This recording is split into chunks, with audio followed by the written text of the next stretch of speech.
Hai, balik lagi ke kelas JavaScript.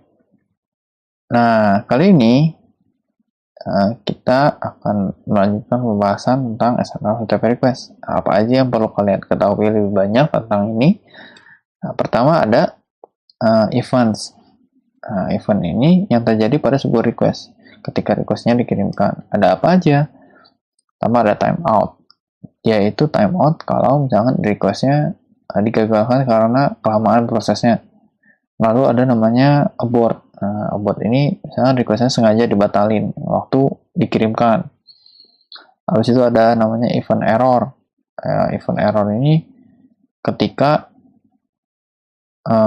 si request yang dikirimkan muncul error. Nah, errornya bisa macam-macam. Nah, masuknya ke event error. Habis itu ada namanya event load. Muncul ketika sebuah request berhasil dikirimkan atau didapatkan. Nah, tapi si load ini juga punya load start sama load end. Kalau load start itu ketika requestnya mau dikirimkan, sedangkan load end itu ketika requestnya udah dikirimkan dan semua datanya udah dikirimkan. Nah, mau itu sukses atau error, masuknya ke event load end. Ada juga event progress. Nah, event progress ini biasanya yang kalian lihat di web browser. Kalau misalnya kalian download gitu ya, kan suka ada berapa persen kalian udah downloadnya. Nah, itu diambil dari event progress. Si event progress ini yang bisa ke-trigger terus ketika data yang dikirimkan ini berubah-berubah. Maksudnya, pertama kita ngirimin 0 byte data. Lalu selanjutnya kita ngirimin misalkan 10 byte data. Nah, si event progress ini kepanggil terus karena kita dari yang tadi ngirimin 0 terus berubah jadi 10. Nah, si event progress ini kepanggil. Itu. Nah, kegunaannya untuk apa? Pertama bisa nambahin user experience. Terus nambahin handler ketika request sedang berada di stase tertentu. Nah, lebih mudah juga diperbaiki buat kalian yang sedang maintenance. Jadi kalian juga bisa tahu, misalkan kalian ngasih tanda ketika eventnya ini error, atau misalkan lagi disiapin. Nah, kalian juga jadi membantu kalian untuk maintenance gitu ya. Nah, selanjutnya ada namanya HTTP header. HTTP header digunakan untuk menambahkan HTTP request header ke dalam request yang akan dikirimkan. Nah, lewat metode set request header. Nah, contoh, jika akan menambahkan authorization di request yang akan dikirimkan, dapat menambahkan authorization, terus tipe authorization-nya, terus kredensialnya. Nah, ini berguna tergantung dari tujuan atau file di web server kalian. Si filenya ini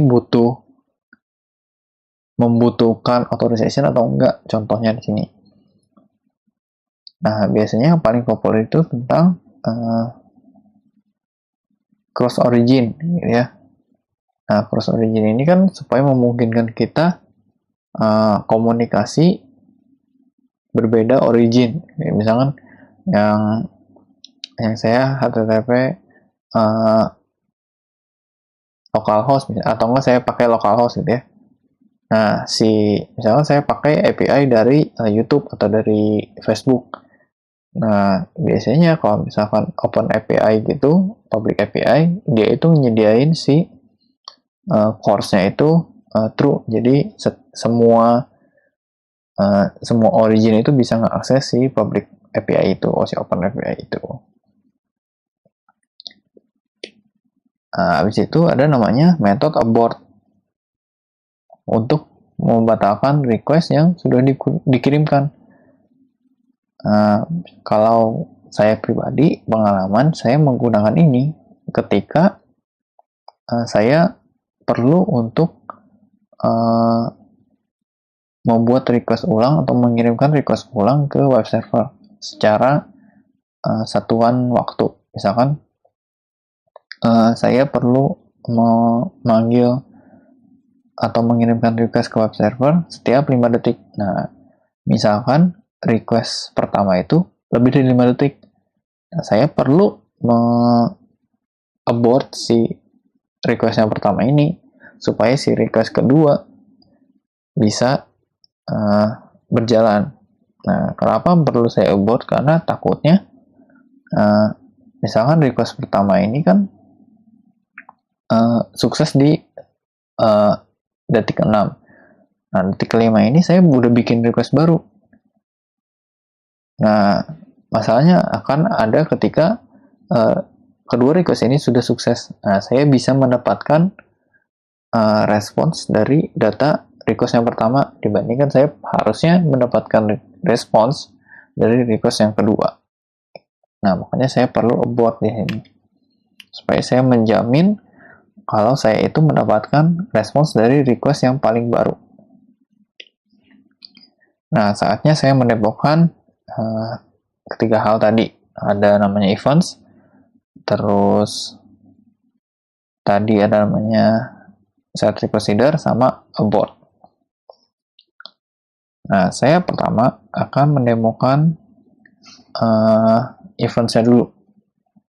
Nah, saya udah punya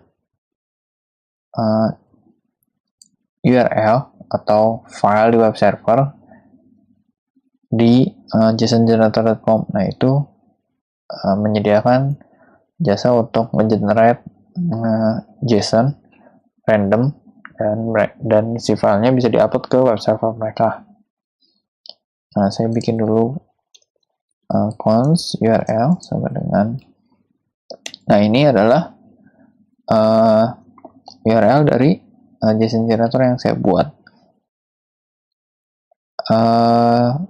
Lalu saya buat instance dari XML request, XML sama new XML request. Nah, di sini barulah saya bisa tambahin event listener pakai add event listener. Nah, eventsnya apa? Misalkan eventsnya adalah load start. Habis itu saya bikin callback-nya bentuk function. Nah, di sini misalkan saya tampilkan kalau misalkan request start. Di situ saya buka XML-nya, saya .open, saya tambahin metodenya, saya tambahin URL-nya, lalu saya kirimkan .send. Nah, dengan begini saya menambahkan callback ketika eventnya ini load start. Nah, saya refresh. Nah, di sini muncul request start, berarti sudah benar. Saya itu sudah membuat callback ketika requestnya ini sedang disiapkan untuk dikirimkan. Nah, selanjutnya saya mau nambah event ketika requestnya ini udah nyampe di web server, udah berhasil dikirimkan. Tadi saya pakai load end request end. Nah, si load end ini kan ketika requestnya ini udah berhasil dikirimkan ke web server. Nah, saya coba untuk buat callback-nya, munculin ke browser console string tulisannya request end. Nah, saya coba buka browser, saya tampilkan. Nah, barulah dia muncul request end. Nah, untuk tahu total daripada datanya atau file size-nya itu berapa banyak, nah, bisa dimasukin parameter sini, object request. Nah, object request ini adalah event dari pada si XHTTP. Nah, ada namanya object. object request dot load. Dot load ini adalah menghasilkan berapa banyak data yang sudah, atau data yang data ketika event tersebut dijalankan, kan load start. Berarti harusnya berapa banyak datanya itu 0, karena mulai disiapkan itu datanya mulai dari 0. Nah, load ini nih harusnya object request.load-nya ini adalah jumlah total data yang dikirimkan. Nah, kalau misalnya saya save, lalu saya buka browser, nah di situ muncul request start 0. Betul, karena requestnya ini dimulai dari 0 bytes. Nah, pas nyampe ke web server, total datanya itu sudah 8440 bytes. Nah, sekarang kalau misalkan mau nambahin event yang lain, misalkan event error atau progress dan lain sebagainya, ya kalian tinggal ganti aja load startnya jadi error misalkan, atau load end-nya jadi progress. Nah, perlu kalian ketahui kalau misalkan kalian mau pakai event progress itu nggak bisa di kalian originnya URL. Jadi nggak bisa kalau misalkan kalian buka file langsung dari Explorer kalian, tapi kalian coba untuk pindahin dulu ke XAMPP buat yang pakai Windows atau MAPP buat yang pakai Mac. Jadi kalian jalanin lewat localhost, ke situ coba coba event progressnya, karena emang behaviornya itu nggak bisa lewat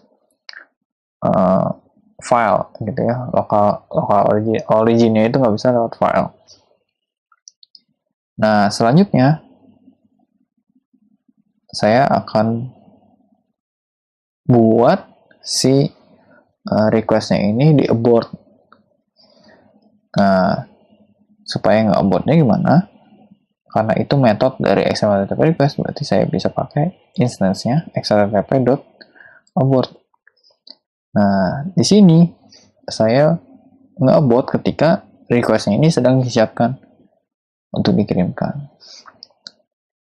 Nah, berarti hasil yang diharapkan adalah request object request loaded-nya itu tetap 0 karena nggak dikirimkan gitu ya, ketika udah mau dikirimkan tapi gagal di abort, nggak jadi dikirimkan. Buka lagi browsernya. Nah, ini menunjukkan kalau kita itu berhasil nge-abort si request-nya. Itu si request start-nya itu 0, sama request end-nya itu tetap 0 karena kan kita abort, jadi nggak berhasil dikirimkan. Nah, habis itu kita pakai HTTP header untuk si request-nya. Nah, ini hapus dulu HTTP abort-nya. Nah, tambahinnya itu di antara open sama send. Nah, ini namanya pre-flight request. Jadi kita nambahin header itu ketika mau dikirimkan, mau di-send. Nah, ada namanya method set request header. Nah, dia itu nerima dua parameter. Nama headernya, terus value-nya apa. Nah, contohnya, mau nambahin authorization. Nah, authorization,